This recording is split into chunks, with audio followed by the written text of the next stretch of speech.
Muy buenas noches y bienvenidos al debate en Popular Televisión. Estamos como habitualmente en directo, son las 10 y 16 minutos ya y vamos a abordar, como siempre hacemos, un tema de evidente actualidad.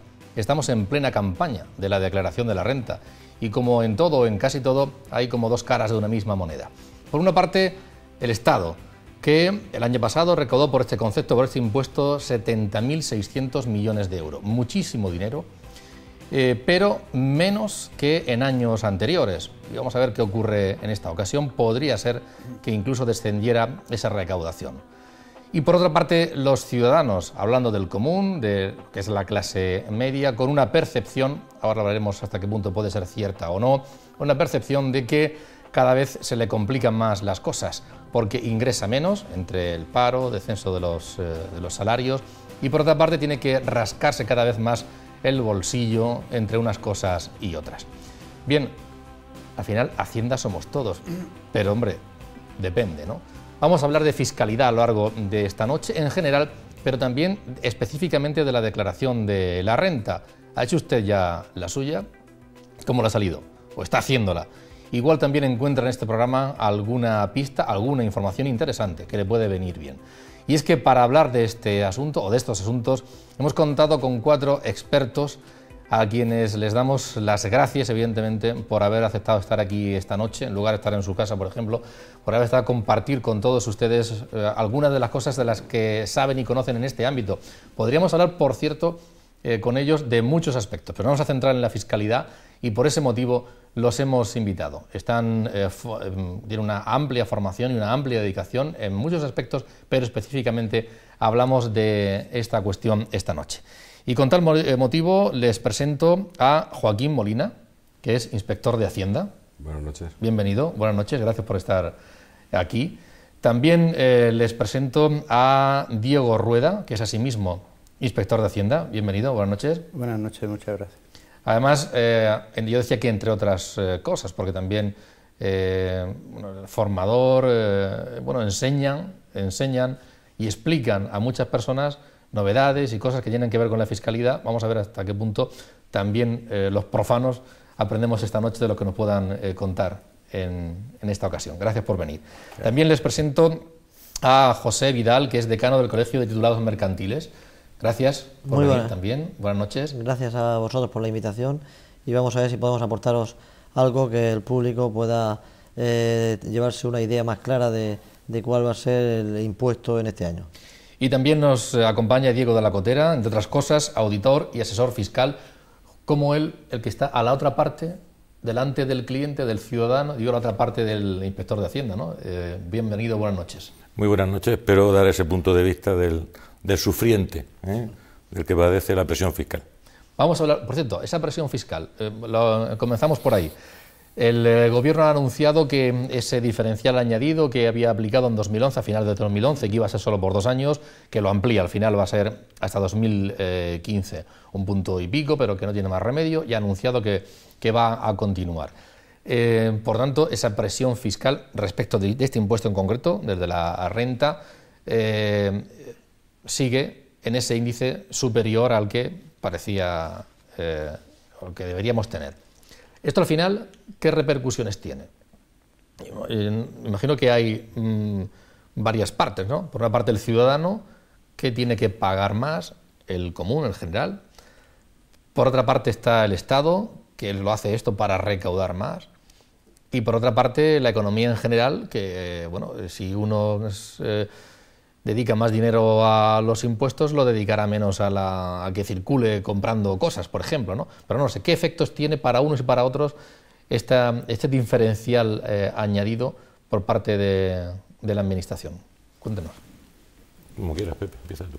Bueno, pues este diferencial supone un importante esfuerzo por parte de los contribuyentes, esfuerzo que seguramente es necesario en estos momentos de crisis para el nivel de recaudación que precisa la Administración, en este caso la Administración Central, pero Yo creo que, como en todos los foros se está diciendo estos días, el seguir agudizando, el seguir insistiendo en una situación de crisis, el mantener un alto tipo de tributación, nos lleva a un tema que seguramente abordaremos esta tarde, esta noche, que es el problema de que está el efecto perverso que tiene cuando los impuestos se suben y que la gente hay momentos en que no va a pagar más, lo cual deriva a que se desvíen determinadas operaciones a la economía sumergida.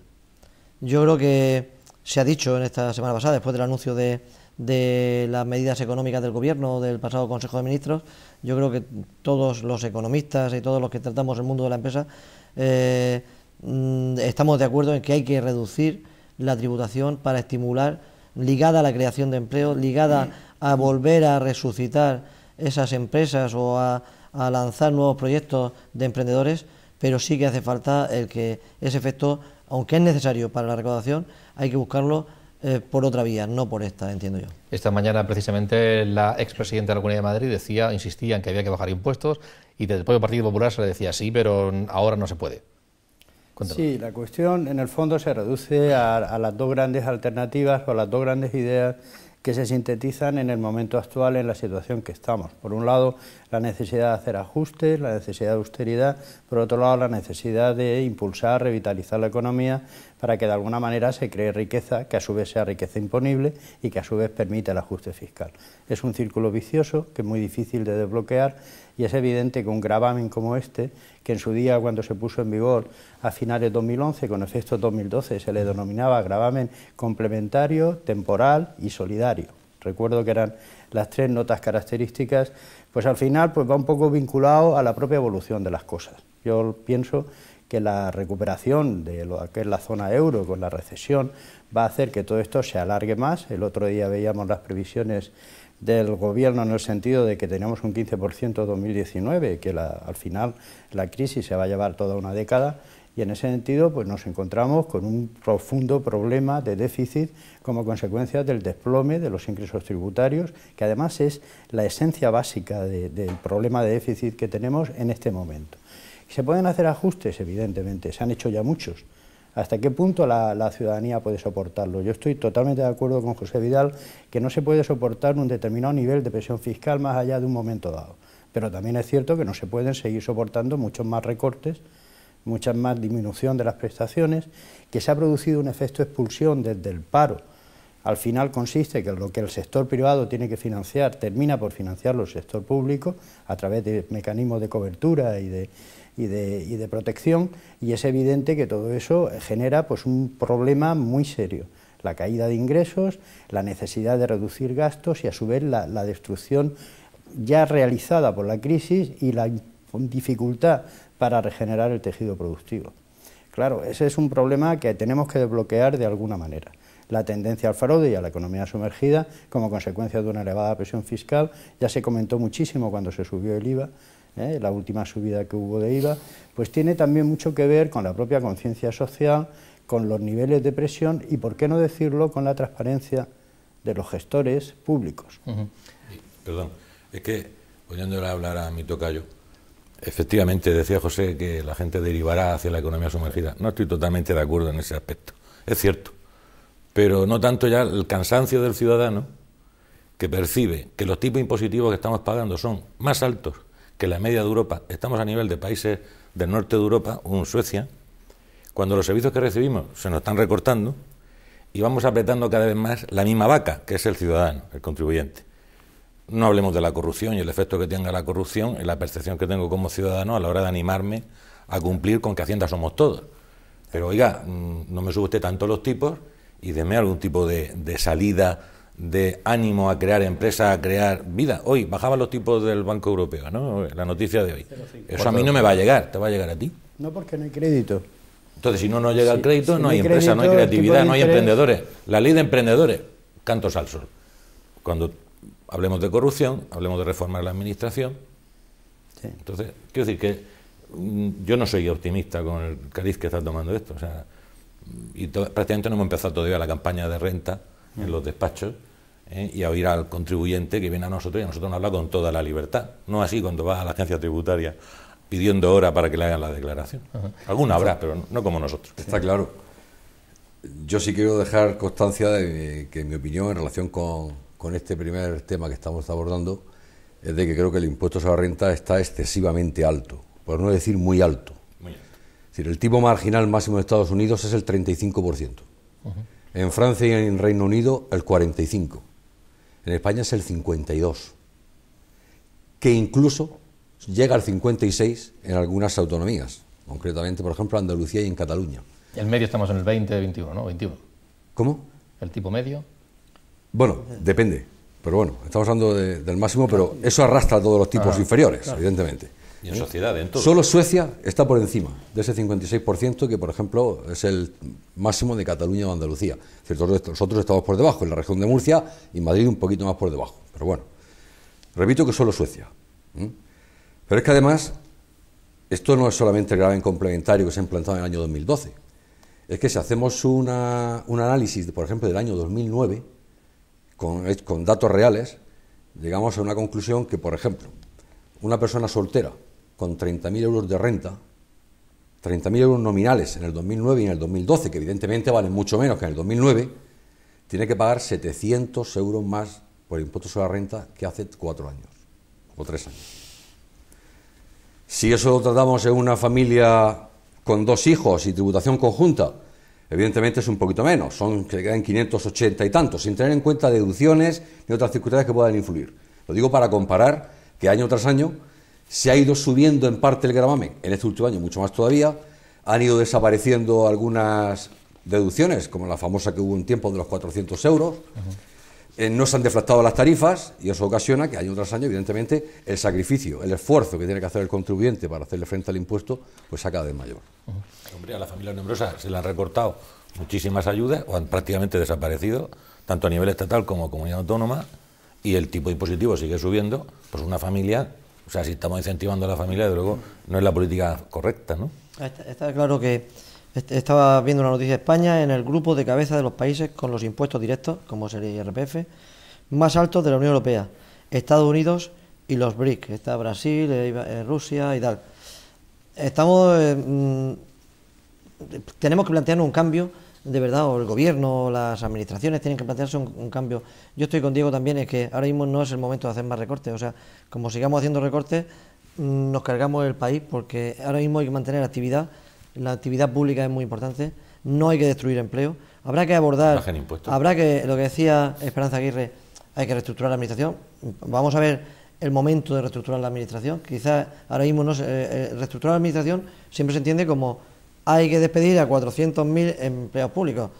Creo que no es el momento de tomar esa medida, habrá que tomar otras, pero no es el momento de tomar esa medida, porque no debe de ir ni una sola persona más al paro. Yo le comentaba a Juan Bernal, a nuestro consejero, nuestro querido consejero, decía, en la región hay un problema presupuestario grave, ahí faltan 400 millones o 500 millones todos los años en el presupuesto. El capítulo 1, que es personal, es más del 50% de lo demás, ya es que no puedes tocar nada. Solamente está eso, pero no hay que destruir empleo. A lo mejor hay que hacer un gran pacto con los sindicatos de llegar a unas reducciones temporales de salarios con un reintegro posterior dentro de 4 al cuarto o al quinto año. Pero hay que echarle mucha imaginación a esto. No podemos... Esto que estoy diciendo tiene otro efecto negativo. No es tan negativo como despedir a personas, que la recaudación baja, porque si el funcionario público, el empleado de la calle... El consumo, las dos cosas. Claro, retraer el consumo, pero habrá que hacerlo de una forma que sea equilibrada y sobre todo el consumo, estamos hablando, es un tema que también está ligado al miedo. Y ahora mismo hay mucho miedo. La gente que está trabajando en empresas públicas no sabe si mañana va a seguir y por lo tanto no consume. No digamos en la empresa privada, que ahí la incertidumbre está todos los días. Hay una restricción del consumo, pero porque hay miedo. Estamos hablando de la presión fiscal respecto de la declaración de la renta, pero también cuál es el nivel de presión fiscal respecto del IVA y también de otros impuestos que se ha dicho que sí hay margen de incremento, los indirectos o los medioambientales. Se han dicho esos dos. Perdón, un inciso. Tiene la palabra y luego... José, el tema paralelamente. O sea, la reforma laboral que se emprendió, que iba a ser una medida importantísima para reactivar la economía, don José, como decano, lo dirá en su despacho, cuántos informes económicos habrá realizado para que se lleven a cabo ERES y despidos. Vale. El mío igual, y todos los compañeros estamos así, haciendo informes continuamente. El paro ha aumentado. Hemos ido de 4 millones y pico a 6.200.000. Pues vaya medida que hemos tomado, ¿no? Ha sido acertada la reforma laboral. Pero esto lleva, como él dice, al miedo, al que estás en la precariedad más absoluta, esos 6.200.000 parados. Que encima reformamos también los impuestos y el que recibe una indemnización que antes estaba exenta los 45 días por año, ahora resulta que 33. Pero hágase usted con ojo a ver con qué fecha le despidieron, pues si no encima va a pagar impuestos. O sea, es tremendo, o sea, la presión que se le ha trasladado al trabajador, que encima tiene la desgracia de estar en el paro. Entonces, las medidas que haya que tomar son reformar la administración, hablarnos del fraude, que vosotros tenéis información de primera mano. Sobre esas otras medidas antes de hablar del fraude, esos otros impuestos. Antes de eso, por el tema del gravamen complementario, yo quería primero de alguna manera poner de manifiesto que esto es una subida global del impuesto, es decir, que no discrimina en función del origen de la renta. Aquí tengo la tabla, y la tabla es interesante, no sé si se puede ver, pero bueno, va desde el 0,5%, del 0,75% adicional, hasta el 7% adicional, que lleva esas tasas de hasta el 56%, si la comunidad autónoma a su vez hace lo mismo con su gravamen autonómico, como ha comentado antes Joaquín. Y también en la base del ahorro tenemos una subida del 2, del 4 y del 6. Para la clase media que está en la escala, que estaríamos entre 33.000, 53.000 hasta 120.000, las subidas son del 3 o del 4 adicionales. Esto, además, para la totalidad de la renta, la totalidad de la base liquidable. Lo que quiere decir que no estamos discriminando en función del tipo de origen.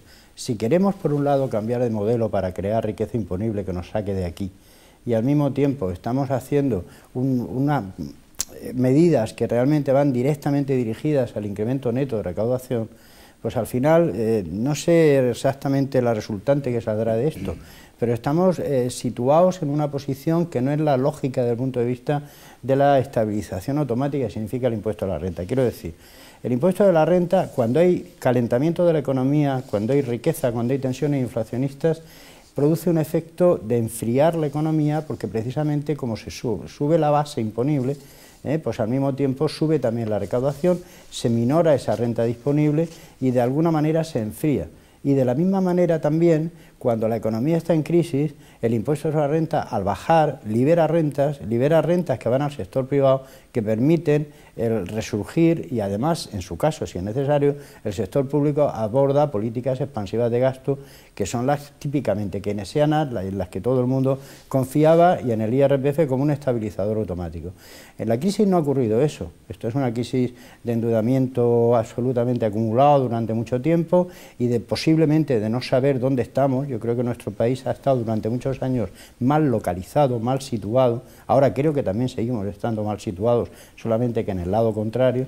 Y entonces en este momento estamos adoptando políticas recaudatorias de subida de impuestos en momentos de crisis, cuando precisamente no es eso, desde el punto de vista de la estabilidad, lo que sería lógico. La reforma laboral no es ni buena ni mala, bueno, es ideológicamente, cada uno puede tener su opinión al respecto y a que se abarate el despido y demás, pero me refiero a los efectos. Los efectos de la reforma laboral en un contexto de destrucción de empleo no van a servir especialmente, van a servir para que incluso se acelere ese proceso. Servirán cuando se cree mucho empleo, cuando el país crezca, tenga un crecimiento económico. Para crear un solo empleo neto hay que crecer hasta ahora, antes de la reforma laboral, por el 2,65%, 2,5%, para empezar a crear empleo neto. Todos los años salen casi 700.000 personas al mercado de trabajo por primera vez. Solamente para tener empleados a ellos necesitamos un crecimiento así. Para empezar a destruir paro, es decir, a crear empleo neto, hay que crecer al 4, al 5, al 3,5. Y estamos en recesión. Entonces la reforma laboral ahora mismo no va a servir para crear empleo, porque la economía en sí no sirve. Flexibilizará el qué, la pobreza en este caso. El asunto es complejo. Lo que no me parece de recibo en este momento es que no se haga una política fiscal discriminando determinadas capacidades económicas que hasta ahora, y francamente lo digo, en mi opinión, están privilegiadas. El tema de las SICAV, que son unas empresas que se dedican a invertir en bolsa y no pagan nada. Las deducciones impresionantes que tenemos en determinados sectores, últimamente intentando sostener el del arrendamiento de viviendas, cuando no está tan claro que sea bueno en este momento para el país invertir precisamente en eso. Y luego tenemos un incentivo fiscal muy potente como es la I+D, que se está prorrogando, pero que las empresas no aprovechan, no las aprovechan. Tenemos el incentivo fiscal más potente del mundo en I+D, y sin embargo tenemos la inversión en I+D en España está en la mitad de la media de la Unión Europea. 3 veces más pequeña que Francia y 4 veces más que Alemania. Y Alemania, cuando incumplía el déficit y fue a punto de ser sancionada por el Pacto de Estabilidad y Empleo, pues cuando Francia y Alemania estuvieron a punto de ser sancionadas, que no lo hicieron porque eran el eje y ellas mismas se protegieron, seguían invirtiendo más del triple que España en I+D. Estando nosotros fenomenal y ellos muy mal. Parece, bueno, has apuntado muchas cosas que iremos analizando. Eso del I+D, el Gobierno, bueno, parece ser que el próximo Consejo de Ministros, no sé si este viernes o el siguiente, podría anunciar alguna medida en ese ámbito. Pero volviendo a una propuesta que hacía sobre la fiscalidad al margen del IRPF, presión fiscal, esos impuestos indirectos, los medioambientales. Efectivamente, así como el impuesto sobre la renta o incluso el tipo medio en sociedades está por encima de lo que es la media de los países de nuestro entorno, el conjunto de la presión fiscal en España está por debajo. Eso es cierto. Ahora, también es cierto que está por debajo la renta neta de los hogares españoles en relación con la media europea. Es decir, yo pregunto, ¿usted qué prefiere pagar? ¿El 30% de 100 o el 50% de 200? Del 50% de 200 me quedan limpios 100 para mí.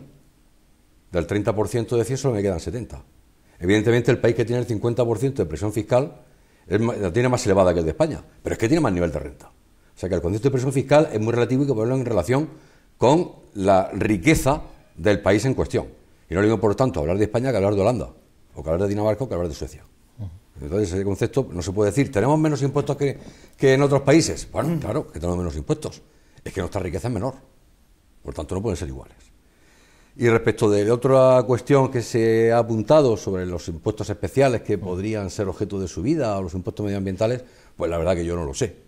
No lo sabía el ministro el viernes en la rueda de prensa, yo no tengo la bola de cristal para adivinar por dónde pueden ir los tiros.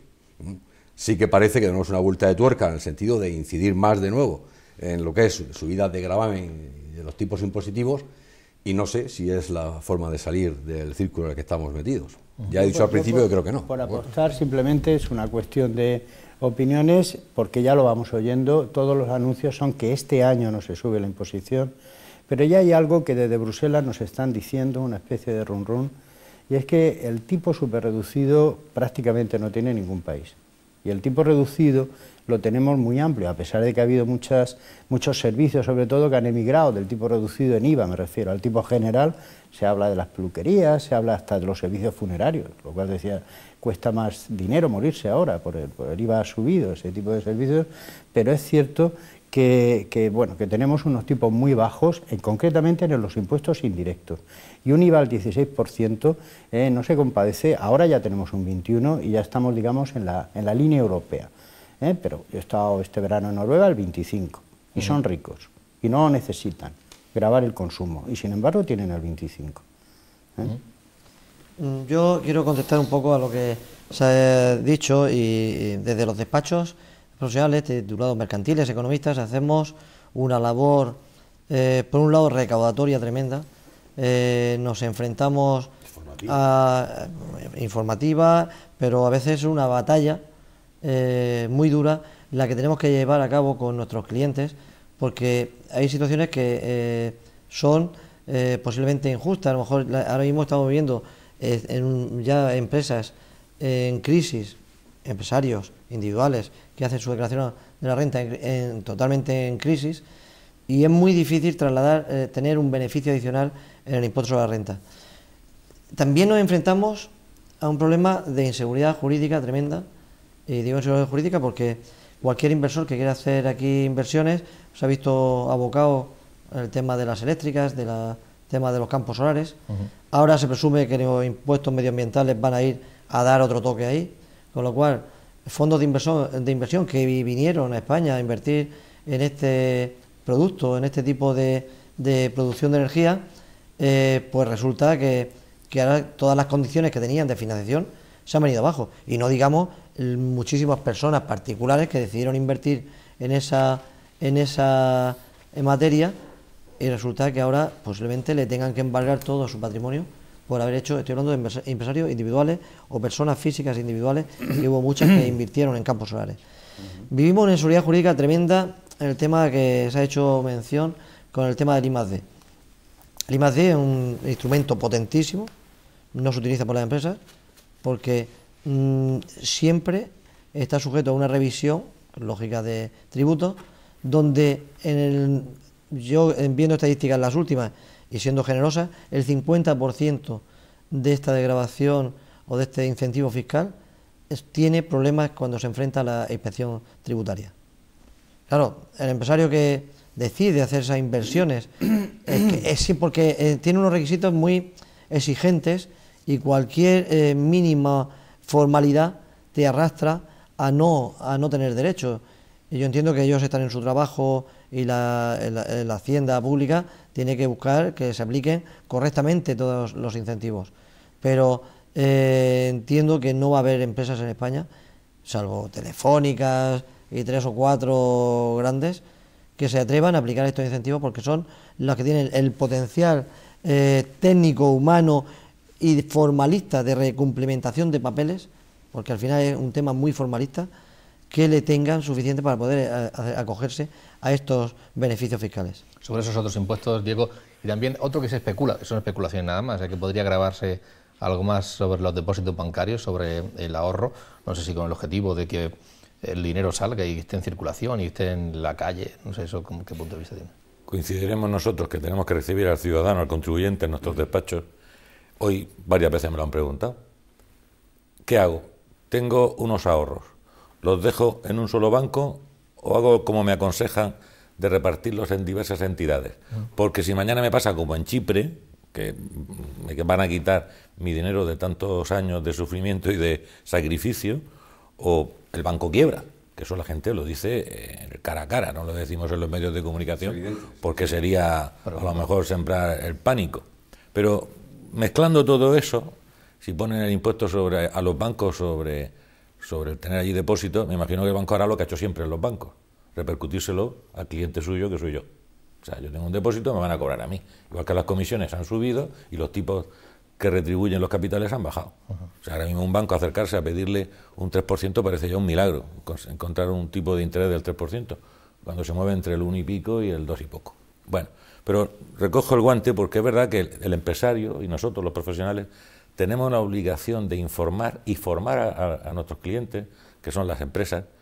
Y lo de I+D, pues es verdad que la experiencia ha sido negativa muchas veces por la presión fiscal, la poca claridad de la norma, ahora está mucho más claro, más normalizado. Hay instituciones como las universidades, y estamos en una, que además promueve mucho el I+D con las empresas, hay muchos acuerdos firmados en esta institución. La Universidad Católica de San Antonio en eso va por delante incluso. Pero yo diría más, y el autónomo y la pyme, que no piensa en I+D, sino en comercializar, prestar servicios, el autónomo que ahora se ve obligado a cerrar, al que le vendimos la idea de que cotizando un poco más tendría derecho a paro, todo eso ha quedado en nada. Los autónomos desapareciendo con una presión fiscal terrible, y eso que hablamos del tipo impositivo. O sea, ¿cuántos autónomos pequeños van a sobrevivir y llega el cliente, que somos tú y yo, como consumidores finales, y no quiere pagar el 21? Cuando le pongamos el 25 va a querer pagar el 25. Luego nos falta cultura también fiscal, como has dicho. Los noruegos son ricos y a pesar de todo pagan el 25. Pero esa cultura habrá que modificarla por muchas razones más. Yo defiendo rebajar impuestos, porque como ciudadano de la región de Murcia, yo este año pagaré mi renta, muchos murcianos pagarán impuestos sobre el patrimonio, que ya se había quitado, pero se ha vuelto a poner, y en Madrid no pagan patrimonio. Oiga, yo soy español, la Constitución que dice, somos todos iguales. ¿Y en Cataluña qué ocurre? ¿Y en el País Vasco? O sea, vamos a aterrizarnos al ciudadano que te lo vas a encontrar mañana en la calle y te habla así, que se siente moralmente estafado y excesivamente presionado y engañado por falsas promesas. Entonces, esto yo creo que lo que los que están viéndonos, pues les gustaría que debatiéramos también, ¿no? ¿Qué podríamos dar de ilusión, de sugerir soluciones a toda esta situación del día a día, porque las empresas grandes, como tú dices, ¿cuántas quedan en Murcia, empresas grandes? Si en Murcia el 99% son pymes o autónomos. ¿Por qué la recaudación por impuestos de sociedades ha bajado tanto? Parece que ha bajado mucho más de lo que sería proporcionalmente en función de los beneficios reales de las empresas, lo que dicen los estudios, ¿no? Eso sí, es cierto, así, es cierto. Y las empresas de alto tamaño parece que oscilan un tipo efectivo de gravamen, pues así como 3 o 4 veces menos que la persona física. Estamos hablando del 7, del 8, del 9%, cuando es verdad que el tipo medio efectivo al final, pues, en el caso de renta, pues estaría entre el 20 y el 30, yo no sé decir aproximadamente la cifra, pero por ahí andaría, ¿no? ¿Y por qué ocurre eso? Pues ocurre porque yo pienso que hay diferentes mecanismos de alejarse de lo que podría ser el deber ser, ¿no? De lo que sería la concepción teórica de cómo hacer las cosas, ¿no? Por un lado tenemos fraude. O sea, eso es algo que hay que plantearse, que hay que asumirlo y que hay que, en la medida en que se puede, cuantificarlo de alguna manera, porque tampoco los criterios de cuantificación son muy claros, pero se aproximan, ¿no? La media de fraude de la Unión Europea es del 11%. Nosotros estamos por encima del 20 y tantos. En Alemania tienen el 9%. Vuelvo a citar a Noruega, tiende a 0. A 0. Entonces, uno de los mecanismos que yo creo que en la crisis es más claro que nunca es lo que llamamos, lo que llaman los hacendistas el intercambio voluntario, la teoría del intercambio voluntario. Yo pago impuestos y a cambio recibo servicios. Pago más impuestos, recibo más servicios, pago menos impuestos, recibo menos servicios. De alguna manera me enriquezco o me empobrezco en función de mis decisiones. Pero evidentemente yo soy rico ganando dinero en el sector privado, pago los impuestos, con lo cual me empobrezco, pero luego recibo servicios, con lo cual me vuelvo a enriquecer. Y además se enriquece el país en general y a través del gasto público se lleva pues una determinada posible asignación de recursos más justa y más equitativa que lo que puede ser pues este sistema donde más o menos cada uno gana lo que puede, como buenamente puede y de la manera que puede. No hay solo fraude fiscal. Hace poco se ha descubierto una trama de contratos falsos para cobrar el desempleo, lo cual es absolutamente indignante. Es decir, se simula un contrato, la empresa que simula el contrato le cobra una comisión al trabajador, entre comillas, falso, la mayoría emigrantes, obviamente, y así se distraen las cantidades de las percepciones de desempleo. Hay fraude a las compañías aseguradoras cada vez que te da un coche por detrás y coges y simulas el llamado latigazo cervical. Hay asentismo laboral, hay bajas, hay espionaje, hay, en fin, una cantidad de mecanismos que yo creo que deben funcionar. Hay impagos. En Alemania a las 2 semanas estás embargado, después de pagar una deuda. 2 semanas. Es lo que se tarda en embargar tu patrimonio porque no atiendas, y por supuesto, ahora que hemos estado con la norma de los 2.500 euros, que ha sido una de las últimas cosas que ha estado de moda en materia, además no es tributaria, es financiera, pero es la agencia tributaria la que tiene que gestionar esa sanción. Uno de los problemas que nos planteaban siempre en los debates que hemos hecho era que realmente no se acepta el cheque como medio de pago, no se acepta el talón como medio de pago. ¿Por qué? Pues porque no genera alarma social emitir un cheque sin fondos. En otros países eso es gravísimo, no grave, gravísimo. Claro, yo digo que en la crisis hay que tener muy claro que los impuestos se utilizan para financiar gastos muy necesarios. De 1 euro que se recauda, 2/3 van a parar a sanidad, a educación, a servicios sociales, a pensiones. Y solamente el tercio restante, o a lo mejor incluso algo menos, va a infraestructuras, a defensa, a mantenimiento de las relaciones internacionales y al mantenimiento un poco de los funcionarios vinculados a eso. ¿Hasta qué punto tienen ustedes recursos para luchar contra el fraude fiscal? Bueno, yo quisiera hacer una precisión antes de nada, respecto a alguna de las afirmaciones que ha dicho Diego. Diego dice que la media de fraude en Alemania está en el 9, en Europa en el 11, nosotros en más del 20 y tal. Bueno, todo eso son estimaciones que luego cuando surge una lista de verdad, como la lista Falciani de este señor que se llevó a la lista del banco, pues había 600 españoles y había miles de alemanes que tenían el dinero oculto en Suiza. O sea, parece que defraudaban más los alemanes que los españoles. O sea, yo creo que defraudan tanto o más, o lo mismo, o a lo mejor un poco menos, pero que no creo que tenemos que estar permanentemente inmolándonos o diciéndonos que aquí en España pues el fraude es mucho mayor que es en Alemania. O en Francia, que también había muchísimos miles de franceses en la lista famosa. Es decir, yo creo que el fraude hay que verlo en sus justos términos, es decir, que es un problema que tenemos ahí, que hay que luchar contra él, pero como nadie sabe cuantificarlo y cuando salen los números, pues dices, oye, pues no solamente somos nosotros, en toda Europa cuecen habas, o sea que vamos. Respecto de los medios, hombre, pues la agencia tributaria tiene unas potestades de investigación amplísimas, eso es evidente.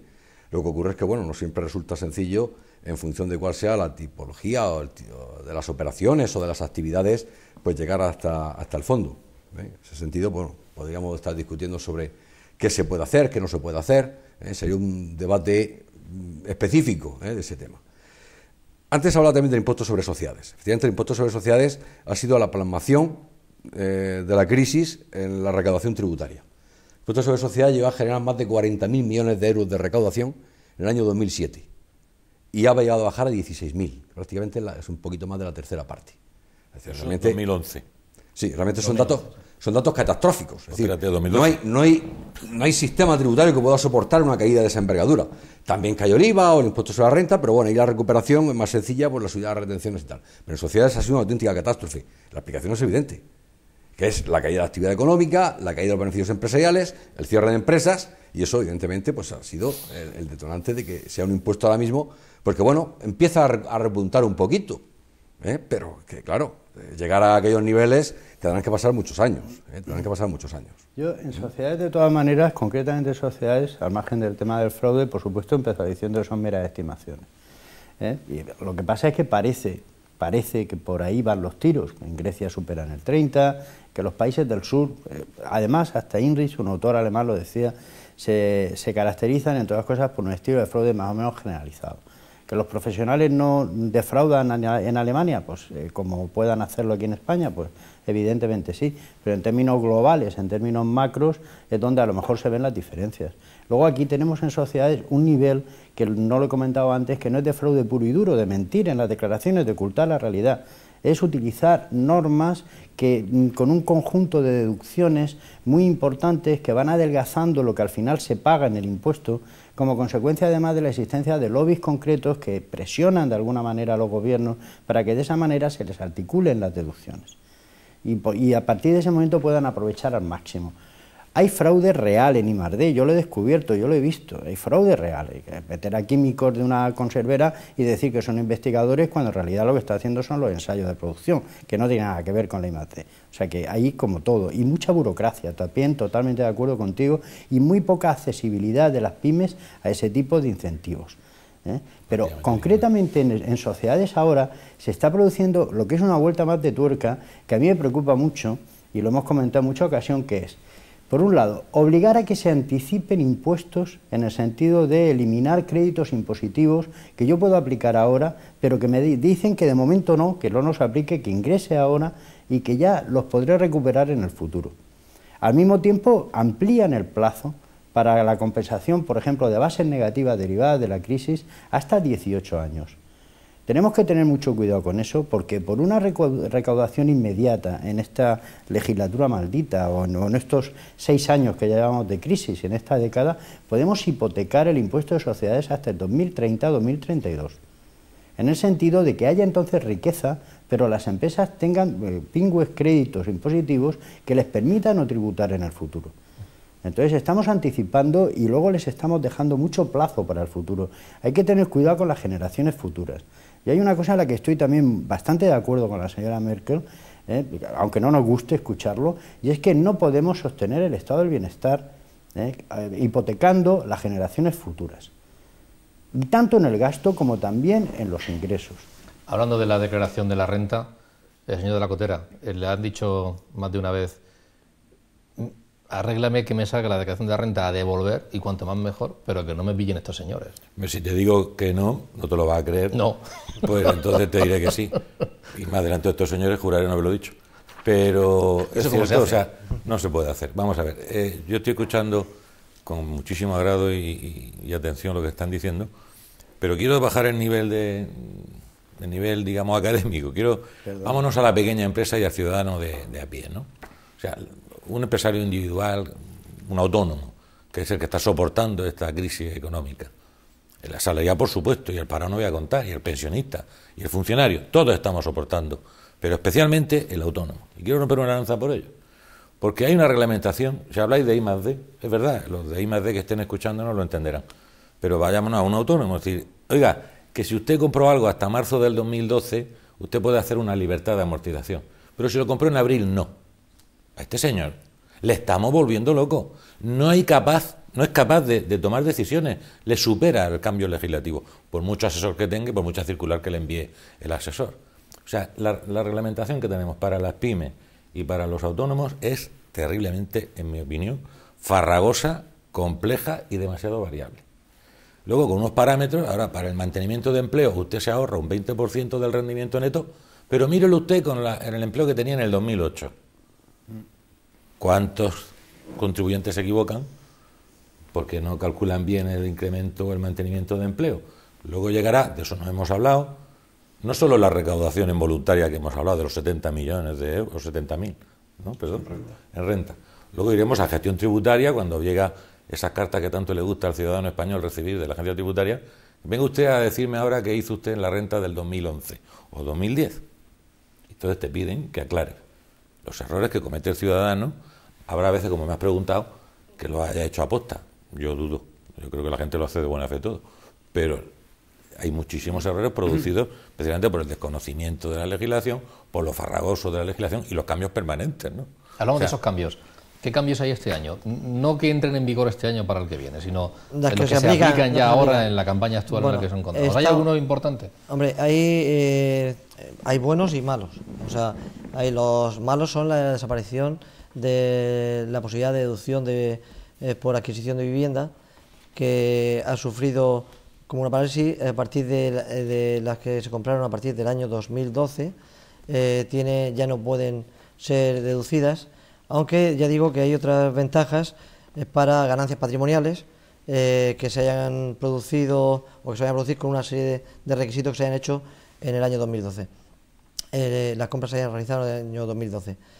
¿En qué afecta, ahora lo comentamos, el tema de que vosotros lo precisáis, que lo conocéis mucho mejor que yo? ¿En qué afecta la renta? Bueno, la renta realmente es una continuidad del año 2011, no tiene un gran cambio.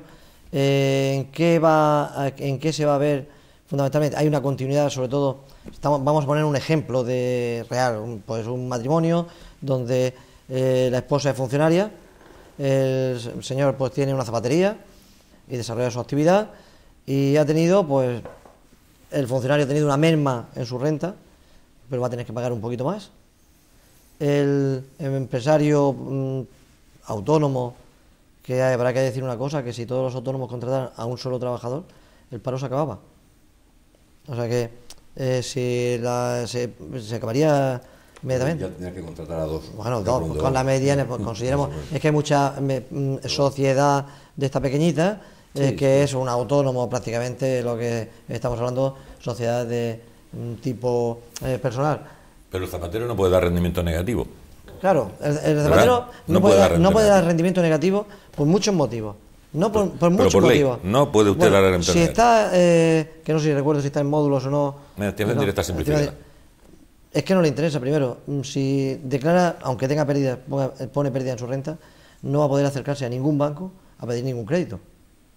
Si es difícil que te den financiación, y nos estamos encontrando, el caso más típico ahora mismo es que si viene una persona con un currículum espectacular, lo está adelgazando, está quitando cosas porque no lo van a contratar nunca, porque tiene muchos másteres y tal, y esa persona no lo van a contratar. Pues el empresario está actuando igual, está omitiendo voluntariamente gastos. Resultados negativos, lo omite. Está omitiéndolos para dar un resultado positivo, para poder justificar un nivel de renta que después le permita, ya digo, acceder al crédito.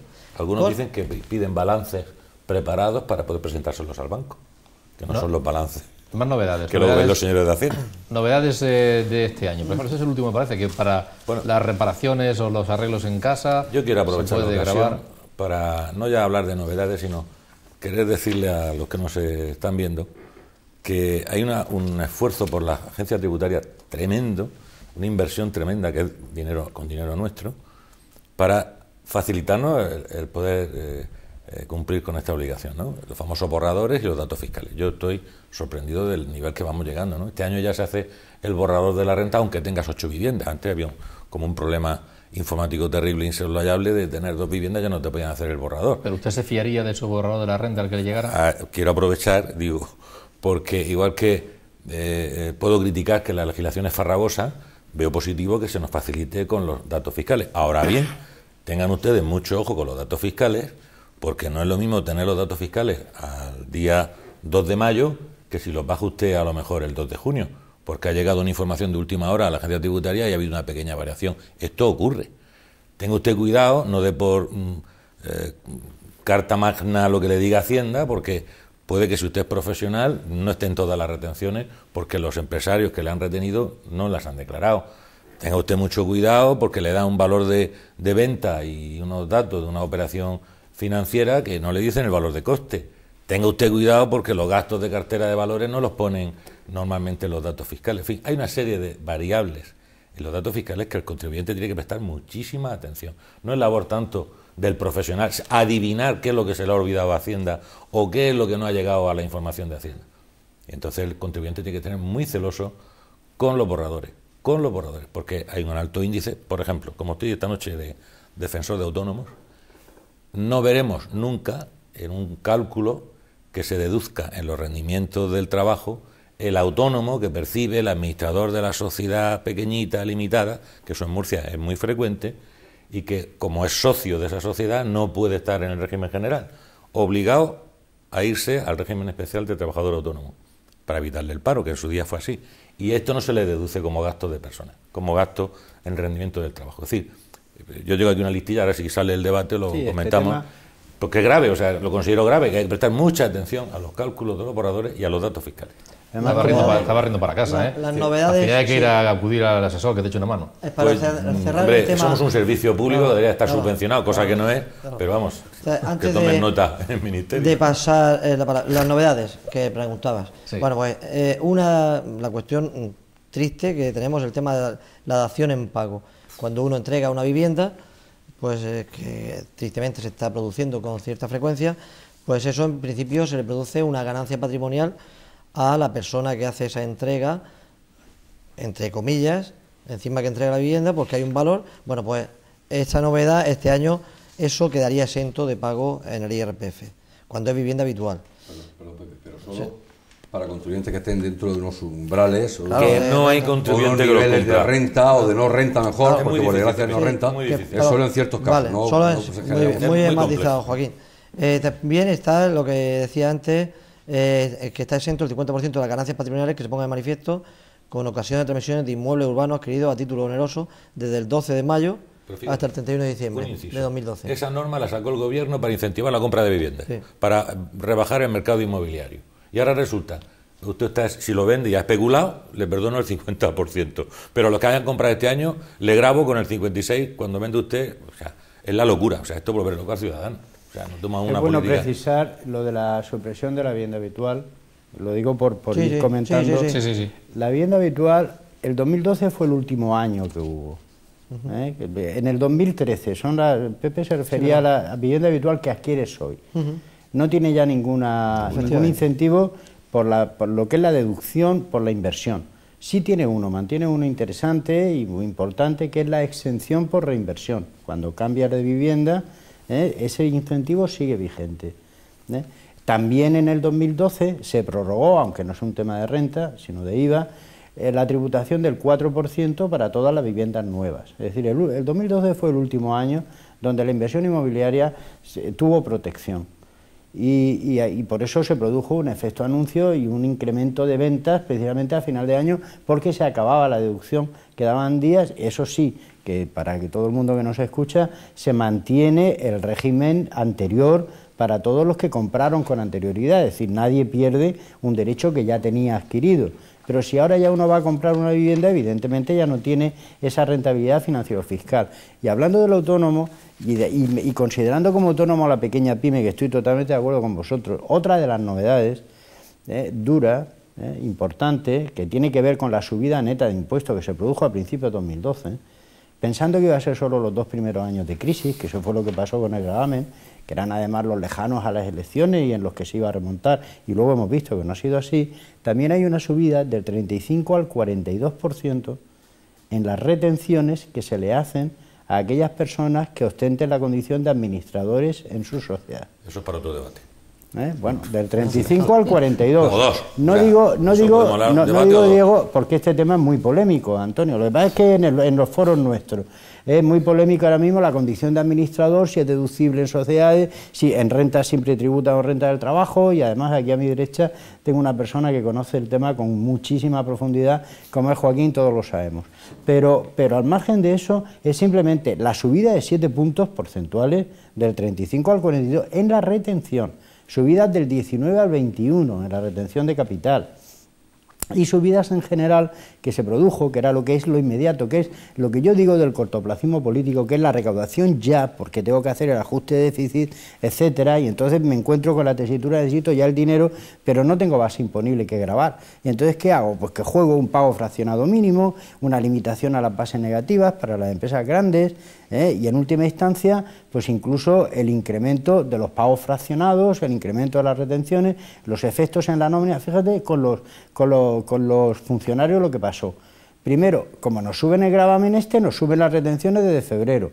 Como luego nos quitan la paga extraordinaria, nos tuvieron que bajar otra vez las retenciones porque íbamos a ganar menos dinero en la masa salarial. Vamos a hablar un momentito. Si me permite un momentito, claro. Es por dar un último toque en cuanto a las reformas o los cambios que dio para el 2012, que se nos ha olvidado que tiene relación con la vivienda. Es decir, la deducción por inversión en vivienda habitual en el 2012 sigue tal y como conocemos de toda la vida, para entendernos, pero se elimina la compensación fiscal, o la llamada compensación fiscal, para viviendas adquiridas antes de 2006, que en términos generales supone pagar, son 5 puntos de diferencia, 225 euros más para todos aquellos contribuyentes que tuvieran una hipoteca anterior al 2006 para comprar la vivienda habitual. Eso que no se nos olvide. Y luego una segunda cuestión, estoy de acuerdo con Diego, cuando ha dicho que el impuesto es farragoso y tal. El impuesto es complejísimo. O sea, no tiene ninguna explicación que un impuesto que afecta a más de 20 millones de declarantes, teniendo en cuenta las declaraciones conjuntas y tal, sea tan difícil, tan complicado, tan engorroso y que, bueno, voy a poner un ejemplo. El famoso manual que se ha puesto a la venta ahora ya estos días, ¿no? Para el manual de consulta o para resolver dudas y tal, tiene 900, algo un poquito menos de 1970 y tantas páginas. Es cierto que hay 100 páginas del impuesto sobre el patrimonio, pero hay 870 páginas del impuesto sobre la renta, que es el impuesto por excelencia que afecta a la gran mayoría de los ciudadanos. Es un impuesto tan complejo como este que es inmanejable. A lo mejor por una pretensión de atender a todos los casos particulares y de dar solución a todas las demandas que han ido surgiendo, pues hemos hecho un impuesto tan casuístico, con excepciones de las excepciones, con normas de derecho transitorio, con regímenes que coexisten, que a veces no se realmente es muy difícil, incluso para los técnicos o los que nos dedicamos a esto profesionalmente, saber que ni siquiera la norma que hay que aplicar a veces. Pienso, por ejemplo, sin ir más lejos, un ejemplo muy sencillo. Tenemos las ganancias patrimoniales. Compré por 10, vendo por 20, gano 10. Bueno, pues no, porque depende de cuándo comprara usted, de cuándo haya vendido, podrá ganar más, ganar menos, porque tiene que aplicar un régimen además vigente y además 2 transitorios que continúan en vigor. Bueno, por Dios. Los ERES. Cada vez que hay un ERE, sobre todo de empresas medianas o grandes, en donde confluyen pagos, pues, o situaciones de prejubilación, de despido, pero donde se cobran planes de pensiones o seguros colectivos, pues son miles las consultas que se realizan, o cientos las consultas que se realizan a la Dirección General de Tributos por parte de las empresas, porque no se sabe cómo tributan todos esos pagos derivados de los expedientes de regulación de empleo. Si están exentos, si no están, si son rendimientos del trabajo, si tienen reducción o si no tienen, si una parte de rendimiento del capital, si no lo es. O sea, realmente hemos hecho una normativa que yo creo que es imposible de aplicar por parte de los ciudadanos. Y termino. Y no sé si será por mala conciencia, pero sí que creo que la agencia tributaria ha hecho un esfuerzo enorme, impresionante en los últimos años para conseguir poner en manos del contribuyente por lo menos aquello de lo que dispone. Entonces, en ese sentido, el borrador, el famoso borrador, los datos fiscales, lo ha reconocido efectivamente. Creo que es un instrumento excelentísimo. O sea, eso es que puede tener omisiones, que hay que repasarlo, bien, pero el avance que ha supuesto el disponer de esa herramienta, yo creo que no tiene punto de comparación. Pero solamente apostiar una cosita, porque un detalle anecdótico. O sea, las obligaciones que tiene el contribuyente en la página web de la agencia tributaria, en cuanto a modelos y procedimientos, son eternas. Pero ahora llegarán los clientes a nuestros despachos con la información bancaria sin normalizar. Cada banco da la información, como su padre y como su madre. Qué fácil hubiera resultado a la agencia tributaria haber dicho: oye, usted, señores bancos, la información la van a dar así. Fíjate qué cosa más sencilla. ¿Cómo simplificaría? Hay una norma de la EBE, la 43 de la... Lo sufrimos en los despachos. Ya. Que cada que banco no es tiene un modelo y que no, indescifrable. Sí. Uno te dice el tanto por ciento de titularidad, otro no te lo dice, otro te imputa tu tanto por ciento, otro hace que lo calcules tú. O sea, te vuelves loco. Y eso el ciudadano lo paga, porque se equivoca, porque no lleva toda la información. Tenemos, lamentablemente, lo decíamos además la semana pasada, porque coincidía que se hacía público el dato, un nivel de un 30% de desempleo en estos momentos en la región de Murcia, también elevadísimo a nivel nacional. Es decir, que hay un 30% de personas que seguramente nos puedan estar viendo que se encuentran en situación de desempleo. A esas personas, a la hora de hacer la declaración de la renta, ¿se le puede decir algo que les venga bien, que sea interesante, de cómo tienen que elaborarla, si pueden acogerse a algún tipo de medidas, si tienen que tener en cuenta algún tipo de circunstancia? ¿Qué se les puede decir a las personas? En primer lugar, tienen que ver si son sujetos obligados a presentar la renta o no. Es lo primero que tienen que ver. Normalmente, si están en desempleo, posiblemente hayan sufrido el pago de de la empresa que les despidió y de la prestación por desempleo, con lo cual, pues, presumiblemente, se van a ver abocados a tener que presentar la declaración con o sin pago, porque si normalmente lo que nos encontramos es que la empresa está aplicando las retenciones adecuadamente, pero cuando llegas a cobrar las prestaciones por desempleo, la calculan, yo no sé cómo hacen los cálculos, que no le aplican bien las retenciones. Normalmente, yo no sé si os llega mucha incidencia eso en la agencia, pero mientras que la empresa tiene que aplicar las retenciones perfectamente, que es una tabla matemática en base a la escala del IRPF, allí lo aplican de otra forma. Se van a ver abocados. Hay que tener en cuenta lo siguiente: para el rendimiento del trabajo, con 22.000 euros, o sea, para la declaración de la renta son 22.000 euros. Si superas esos 22.000 euros de un solo pagador, tendrás obligatoriamente que hacer renta. Si es un solo pagador, una sola empresa, y es 22.000 euros o inferior, no tendrás obligación de hacer renta. Otra cosa es que te interese hacerla porque tengas una serie de aportaciones a planes de pensiones, la deducción por vivienda, alguna circunstancia que te permita devolver esas retenciones. Y cuando ha habido, en este caso que estamos hablando de posibles desempleados que han tenido el pago de varias empresas en las que trabajaron, el INEM se considera también otro pagador, u otros pequeños trabajos que se puedan haber hecho, esta cantidad baja al límite de 11.200 con que tiene que haber al menos que dos de los pagadores superen los 1.500 euros. Esto ya digo que hay que ver, la agencia dispone del programa Padre, donde le facilita el precálculo de su renta y pueden entender, o sea, que ahí le va a avisar si tienen o no obligación de hacer la renta. También los borradores, una vez revisados, es muy sencillito, muy intuitivo lo que ha preparado la agencia para que puedan validar sin tener la necesidad de acudir a los asesores fiscales. Hay un problema especial, el tema de las indemnizaciones, cuál haya sido el procedimiento, si se llegó a un acuerdo con la empresa, resulta que no pasaste por conciliación, te vas a encontrar con un problema gordo. Acuerdo tutelado judicialmente. Depende de la fecha, creo que es el 8 de julio o 7 de julio. Sí, con la reforma laboral. Y lo que apunté antes de lo 33 y los 43. Lo ha dicho Diego al principio. 45 y 33 de julio. Exacto. Y te puedes encontrar con un problema muy gordo, con algo que en teoría y es cuestión de procedimiento, no es ha cambiado el procedimiento y lo que antes estaba totalmente exento, pues ahora te puedes llegar y va a haber muchas sorpresas a encontrar con que tienes que, además de estar en el paro, además de tener una situación desagradable, porque además y sin mala fe de nadie, no por desconocimiento del empresario y de los se elevaron consultas por parte de los colegios de abogados de graduados sociales, porque lo que se hizo era mejorar todo el procedimiento empeorándolo. Es decir, mejoramos burocratizando, lo que antes no era necesario ir al acto de conciliación. Ahora Si no hay acto de se conciliación, obliga a pagas. ir a conciliación, con lo cual colapsamos más las administraciones públicas, un mero trámite de ir y conciliar. Y para quien haya capitalizado el desempleo, ¿también alguna novedad? ¿Algo a tener en cuenta o no? Se mantiene la exención, si se capitaliza el desempleo para poner en marcha una actividad como autónomo, creo que son 15.500 euros, la cantidad que esté exenta, y no hay límite si el trabajador en paro que capitaliza esas cantidades y pone en marcha la actividad tiene discapacidad. Lo cual eso no ha cambiado, eso se mantiene tal y como estaba en el 2011 y creo que 2010 también. Estamos ya acabando el programa y para terminar, yo lo quiero hacer con una propuesta que ha lanzado Diego Lacotera a mitad del programa. Decía, bueno, a ver si a lo largo del programa pues somos capaces de, o por lo menos terminando ya, lanzar alguna propuesta en positivo, algo que anime al ciudadano. Y bueno, vamos a cojo ese guante y lo planteo aquí, porque yo no sé si tiene que ver mucho con esa dualidad. Perdona, pero no desaprovechemos la ocasión de recordarle a los televidentes de Lorca que tiene una bonificación importantísima en el impuesto sobre la renta hasta el 65%, que están ahí, que están publicadas, que tienen que hacer uso de ellas, y que por desconocimiento de los profesionales o del ciudadano en sí, pues posiblemente alguna se pierda. Que tengan cuidado los residentes en Lorca.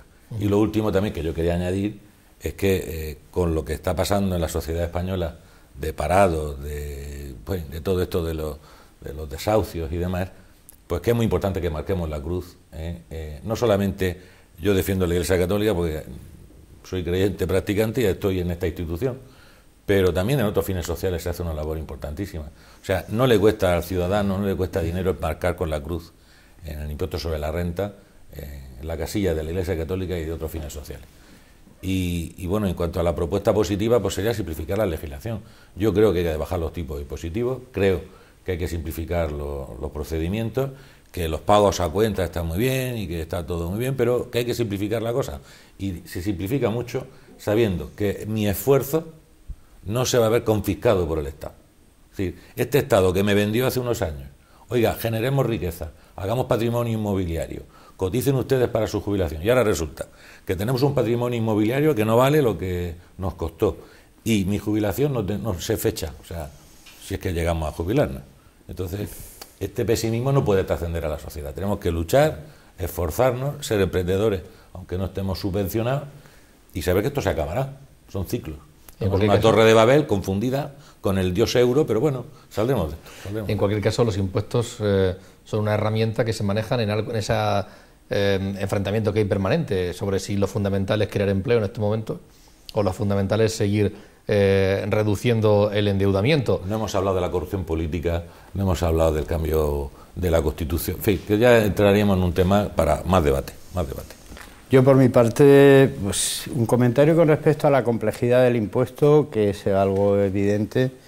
El impuesto es muy complejo, tanto el de renta como el de sociedades, sobre todo por la cantidad de regímenes especiales y de cuestiones casuísticas que hay porque se intentan adaptar a las circunstancias personales. Hay una opinión que dice, bueno, no importa que el impuesto de la renta sea complicado porque la realidad económica que pretende gravar, si lo quiere hacer de forma justa, también es complicada. Entonces, si la realidad económica de las familias y de los agentes económicos en España es compleja, el impuesto, si pretende adecuarse y ajustarse, como si fuera un traje a la medida, pues de alguna manera, para que se grave en función de la verdadera capacidad económica que cada uno tenga, evidentemente debe ser compleja. Y es complejo incorporar una deducción por gastos de estudios, y yo lo haría mañana mismo. Y es complicar el impuesto, ¿o no? Hay una forma, por eso digo que a veces los elementos, todo depende de cómo se planteen las cosas. Lo que a mí me parece complicado es el establecer una cantidad tremenda de regímenes especiales. En el ámbito de sociedades hace que muchas sociedades no tributen como deben. En el ámbito del impuesto sobre la renta hay un montón de exenciones. Yo soy partidario, con carácter general, de eliminar exenciones y deducciones e incluir o apostar por el llamado principio de generalidad, es decir, que todos paguemos, pero que paguemos todos algo menos. Por eso hay dos líneas, una que es la lucha contra el fraude directo y otra es la eliminación de deducciones, con lo cual también se elimina elementos de complejidad, de burocracia del propio impuesto.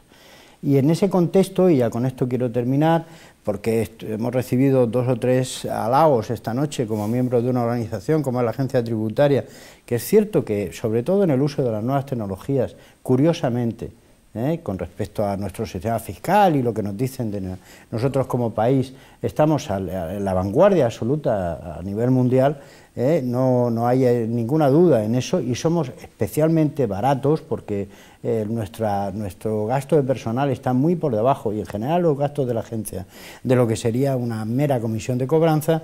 Yo también quiero hacer también un halago genérico a la profesión que estos señores tienen, porque realmente son colaboradores de la agencia tributaria, y no ya de la agencia, del sistema, del sector público, a la hora de implantar lo que es un sistema tributario avanzado y moderno como el que tenemos en este país, y además de una manera traduciendo, planificando, elaborando, y bueno, y yo en ese sentido pues también quiero destacar mucho su labor, que además la legislación tributaria en España es un ejemplo de lo que Karl Mill llamaba, un autor alemán, la legislación motorizada, un administrativista, que decía que era las normas medidas, es decir, que no sé cuántos decretos, leyes tuvimos el año pasado tributarios, 4 o 5, en fin, estamos a unos ritmos ya de legislación atomizada, absolutamente vertiginosa, donde el mero hecho de estar al día implica un esfuerzo muy importante, y eso hay que reconocerlo y destacarlo. ¿Sabéis cuántas deducciones autonómicas hay en el impuesto?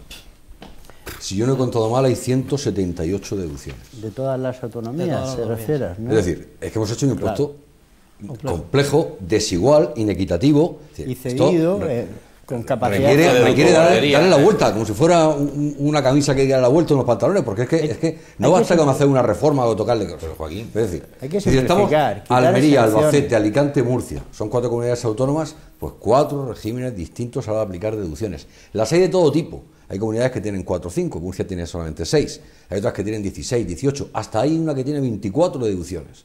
En total, ya digo, hay 178 deducciones. Con los impuestos medioambientales también pasa lo mismo, Y esas deducciones en Murcia, dime el caso real que se pueda practicar. Sí, porque tiene usted que ser menor de 30 años, ganar usted una miseria y que el niño vaya a la guardería. Ya me contará. La de gastos de guardería, y no sea del fomento de autoempleo, que puede ser un tema para los parados precisamente, que no hemos dicho antes, la posibilidad del parado que inicia una actividad de deducir 300 euros de la cuota, con lo cual puede tener, bueno, hay que hacer un poco casquear un ahorro fiscal importante. Sucesiones y donaciones en Valencia y Murcia, por poner un ejemplo típico, que además todos conocemos.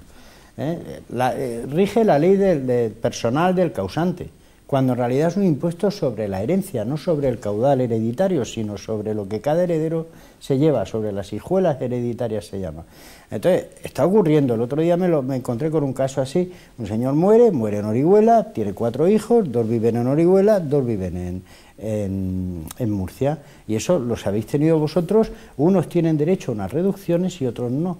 Unos pagan y otros no. Porque es la residencia habitual del heredero. Pero bueno, de todas formas, eso es... Ciudadanos de la región de Murcia que trasladaron su censo a las Islas Baleares. Es un capricho. No. Eso no paga patrimonio. Efectivamente. En el Parlamento, porque han pactado los grandes partidos o pactaron en su día. O sea, eso es, como representante de la soberanía nacional, han trasladado a esa norma lo que se supone que es la voluntad de los ciudadanos. Un desastre. Y por tanto, usted no es igual que de al lado porque no quiere ser igual. El caso ni tampoco es de más allá. Madrid, Islas Baleares, correcto. Alicante. Yo sí quería terminar, para centrar, recordar lo que se ha dicho, que hay una serie de deducciones autonómicas en la región de Murcia, como es la de vivienda habitual para jóvenes de menores de 35 años, donativos a la protección del patrimonio histórico regional, gastos de guardería por hijo en determinadas circunstancias de renta, por inversión en instalaciones de recursos energéticos renovables y por inversión en dispositivos domésticos de ahorro en agua, más la que ha dicho antes Diego de la reducción del 65% en el rendimiento de actividades del Lorca, como consecuencia del terremoto, pues es algo potente que pretende ayudar a esa zona castigada de la región. Y un tema que no sé si lo hemos comentado, no lo recuerdo, la posibilidad de acogerse a la actualización de balances pagando un cargo único, que lo hemos comentado quizás antes de entrar, y que es otra posibilidad que existe ahí, pues a ver, los empresarios pequeños o medianos que hacen el IRPF, que hacen la declaración de la renta, tienen esa posibilidad también. Y transmitir, decía, vamos a transmitirle ánimo, hay que transmitir esperanza, confianza. Pagar impuestos hay que pagar si queremos tener una sociedad moderna, actualizada, mantener una serie de servicios, y hay que pagar impuestos. Debemos de luchar porque todo el mundo pague, y tenemos que luchar contra la economía sumergida, contra el no pago de facturas con IVA y todo eso. Y eso sí lo hacemos los ciudadanos uno a uno. Ahí tenemos que colaborar con las administraciones. Bueno, ya que ha expresado ese último deseo, yo no sé si en un minuto se atreven a lanzar también uno, porque se está planteando que en efecto el próximo Consejo de Ministros igual se anuncian medidas relacionadas con la presión fiscal y demás, y si no este será el siguiente. Si tuvieran que pedirle algo, bueno, simplificar en la forma ya han coincidido, ¿no? Eso está clarísimo, pero si tuvieran que plantear uno sobre la presión fiscal, sobre si no subir o bajarlo, sobre si subir algunos sí y otros no, brevemente, ¿cuál sería esa indicación, esa petición? Es todo muy sencillo, como en el fondo, y muy difícil a la vez. Austeridad y crecimiento, en eso estamos de acuerdo. ¿Es necesario un pacto entre todos los partidos? En eso está todo el mundo de acuerdo. Si ahora mismo se planteara la idoneidad de generar un pacto y que no se utilizara la mayoría absoluta del gobierno y la oposición no estuviera un poco a ver a la que va fallando, ¿no?, a lo negativo con el paso cambiado, todo el mundo estaría de acuerdo en eso. Sobre la base de un pacto, en esas condiciones, ser capaces, por un lado, de atacar lo que es sobre todo el fraude sofisticado internacional y el que está con bienes en los paraísos fiscales, con bienes en el extranjero, y parece que el ministro Montoro va muy beligerante en esa materia, y en segundo lugar, ser capaz también de enfrentarse a los lobbies sectoriales que consiguen a veces que se hagan normas a su medida, que generan complejidad y sobre todo desigualdad. Un mensaje claro. Otro. Bueno, yo lo voy a hacer en sentido negativo, es decir, apoyo que se puedan establecer algunas políticas de crecimiento, manteniendo la austeridad, pero por favor, otro plan no. Eso también estamos de acuerdo. Diego de la Cotera. Pues me gustaría la bajada de impuestos y sobre todo que me da igual pacto o no pacto, pero el que tiene la mayoría absoluta tiene la obligación, como buen padre de familia, de tomar la medida oportuna, y hay que reformar la administración, tanto la autonómica como la municipal como la estatal. Y esto no tiene pinta de que tengan ese interés. Y yo creo que los ciudadanos debemos de exigir esa reforma de la administración. Porque hay 6.200.000 parados. Y de la clase política también. No bueno, solo de la incluyo partidos administración. políticos, incluyo sindicatos. Porque aquí mucho criticar a la Iglesia, porque la Iglesia recibe fondos cuando los partidos políticos y los sindicatos pues tienen muchas más ventajas que la Iglesia católica. Esto no es políticamente correcto que lo digamos, y menos en este foro, pero lo digo. Entonces, señores, a reformar. Sin hablar de la corrupción. No, sí, no, Es que la corrupción es un ejemplo que tenemos, porque cuando ha dicho Pepe lo de la actualización de balance, pagando ese 5%, me ha recordado esa que no querían llamar amnistía fiscal, pero regularización voluntaria, que al que ha defraudado le hemos dado un premio, y por 4 perras se va de rositas. Sí, sí. Y ahora decimos al empresario, sube usted el balance, pague una tasa, y luego se lo Eso descontará. solo está justificado, la regularización extraordinaria o amnistía fiscal, hablando en plata, Amnistía. No es que esté justificada, pero solamente se va a entender como algo, digamos, relativo o relativamente bueno en un contexto, que es el del palo y la zanahoria. Es decir, si esa regularización extraordinaria sirve para que a partir de ahora, tal y como, ya digo, se ha implicado el ministro Montoro, y hay normativa muy agresiva al respecto, de verdad se persiga el fraude, sobre todo cuando se produce con dinero que se va al extranjero y con inversión en el extranjero, bienvenida sea, entre comillas. Veremos a ver qué vais Ahora, a hacer esa amnistía, con el 720. Esa amnistía en su día se planteó, no tuvo el efecto recaudatorio que tuvo. Desde el punto de vista de la moral, que es muy importante la moral fiscal, todo al final en economía hay mucho de psicología. La moral fiscal quedó muy resentida, se recaudó muy poco, se generó además un ambiente de no aceptación porque se regularizaba renta y sociedades, pero no IVA, etcétera, y en última instancia, bueno, pues ha servido para decir, vale, y a partir de ahora, pues bueno, ojalá y de alguna manera el gobierno sea beligerante, pero no solamente basta con atacar el fraude puro y duro y la corrupción. Evidentemente también hay que atacar los regímenes especiales que están hechos simplemente como consecuencia de lobbies sectoriales. Y el decano, termina. Bueno, pues yo quiero, igual que estaba diciendo antes, pedir la confianza a la gente a que se atreva a decir no a ese tipo de sustracción de tributos como son el no pagar el IVA, quiero pedir también a las administraciones un esfuerzo importante. Las empresas hay que dejarlas que crezca, que se cree y que crezca. Tenemos una serie de trabas para crear una empresa en España, que eso es horrible. O sea, no hay, aquí han intentado venir empresas extranjeras y han decidido, no instalarse, por la cantidad de trabas, de licencias, de autoridades, de capacidad de decisión sobre la instalación, industria municipal, licencias municipales, comunidades autónomas, estatales. Y después, otro tema es el de las inspecciones. O sea, pues tienes que tener un departamento para recibir a los inspectores. El inspector de sanidad, el inspector de industria, el inspector de ayuntamiento, comunidad autónoma, después de inspección de tributos, tiene que tener un departamento para eso. Eso es inviable. Es decir, cuando vaya a inspeccionar a alguien, y puede parecer muy...